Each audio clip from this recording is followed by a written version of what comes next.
ਅਸੀਂ ਪਿੰਡ ਆਏ ਹਾਂ 4 ਤਰੀਕ ਹੈ ਨਵੰਬਰ ਦੀ ਤੇ 2020 ਮੂੰਜੀ ਲਾਈ ਸੀ, ਰਾਈਸ ਲਾਏ ਸਨ ਤੇ ਵੱਡੇ ਨੇ ਰਾਈਸ।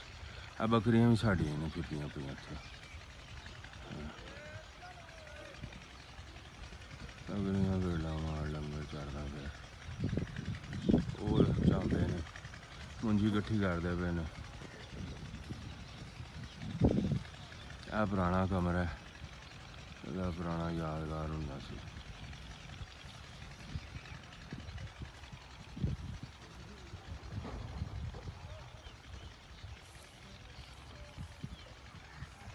ਠੀਕ ਹੈ ਜੀ, ਇਹ ਮੈਂ ਵਸੀ